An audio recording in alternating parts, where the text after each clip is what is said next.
The news came out, the reaction of a lot of people was a bit of confusion. You know, you were promoted to chief negotiator with the U.S. in the summer. You effectively have the most experience and face time with the Trump administration. So why go now in the middle of this tough moment? At the embassy in Washington, D.C. on December 10th, Canada's ambassador to the United States, Kirsten Hillman, announced her immediate resignation, triggering an instant political and diplomatic vacuum just weeks before the critical renegotiation phase of the continent's most vital trade pact is set to begin. Hillman, who has served as the nation's top diplomat in the U.S. Capitol through 3 administrations and the tumultuous NAFTA 2.0 deal, confirmed she will step down as of the new year, leaving Ottawa scrambling to appoint a successor before trade tensions boil over. The unexpected timing of the departure has raised immediate concerns across political lines, with analysts questioning the sudden exit of a respected trade veteran at the height of cross-border friction. The ambassador was quick to counter the rising speculation that she was pushed out, insisting her departure was long planned and strategically timed to ensure a new team could take the reins before the looming 5-year review of the Canada-United States-Mexico Agreement, or CUSMA, officially kicks off. The Prime Minister's office, meanwhile, offered a terse refusal to confirm any replacement. For 6 years, 4 as ambassador, a little more than 4 as ambassador, and then 2 before that, across a huge range of issues. Obviously, we always have a huge range of issues with the United States, and particularly in the most recent time, during an intense period of discussions, as everyone knows, with the U.S. There's a window now,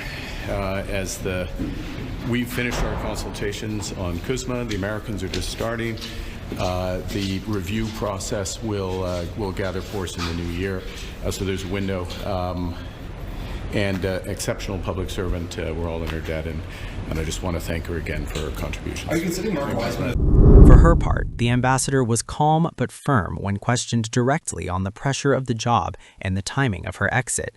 She framed the transition as an act of duty, not an escape from a difficult post. Hillman stressed the need for a cohesive team prepared to see the new round of complex negotiations through to completion, noting she had dedicated nearly a decade of her professional life to this challenging file. The interview provided a crucial, though perhaps insufficient, defense against the inevitable political narratives that will now fill the void. Which is starting up in earnest in the new year. And it's the right time to put a team in place that's going to be here to see those discussions through. So it just seemed like a natural point. But the diplomatic landscape Hillman leaves behind is far from serene. Ottawa and Washington are currently locked in disputes over key industrial sectors, and the upcoming CUSMA review is widely expected to focus renewed pressure on Canada. Hillman acknowledged the immense challenges ahead, confirming the government's readiness to fight for its core industries as the new year approaches. The ambassador's comments serve as a stark reminder that the supposed trade war peace forged by the previous agreement is deeply fragile and potentially ready to shatter.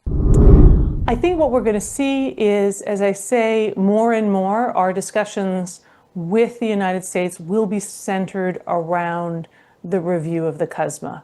Obviously, we will be fighting hard for steel, aluminum, autos, lumber in the context and, where in whatever format is most effective to provide relief for Canadians as soon as possible and those affected sectors as much as possible. But we've been in discussions with Mexico and with the U.S. around how we're going to move forward in the new year in that particular structure, the CUSMA review structure. So I think we're going to see that be the dominant place for the discussions. The conversation quickly shifted from Hillman's legacy to the high-stakes risk inherent in this leadership vacuum. Political commentators were quick to highlight the significance of losing such a long-serving, highly recognized figure at this specific moment of critical juncture.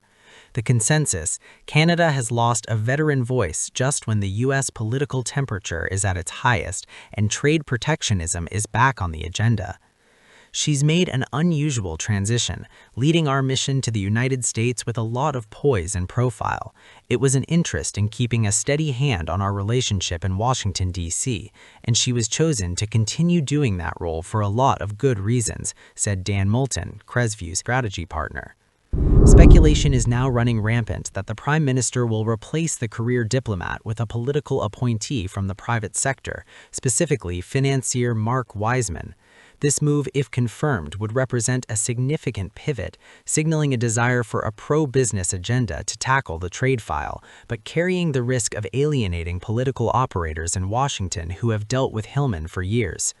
This strategic reshuffling, observers note, points to the deep strain the Canada-US relationship has recently endured, suggesting a total overhaul may be necessary to prevent further escalation. More of the walls closing in and the Prime Minister surrounding himself very much with his team and his trusted advisors. And maybe it does signal a shift or the need for a restart with the US as the relationship has kind of gone off the rails because of according to the US, the government TV ad from Ontario. They're looking for some sort of reset now in the new year. And if you bring in someone close to the Prime Minister, he's obviously got his team of preferred people that he likes to be around, people with business experience. And we'll see, if that does end up being the case, if that's a successful strategy for Canada. The departure of a seasoned negotiator like Kirsten Hillman leaves Canada facing the CUSMA review not with a steady hand, but with a question mark. Will the new ambassador, whomever it may be able to establish the necessary relationships to navigate the complex protectionist waters of the upcoming trade review? Or will this diplomatic vacuum lead to Ottawa's key sectors being exposed in the ensuing political storm? Only time and a looming January deadline will tell. This is Canada Report. Consider subscribing for more updates.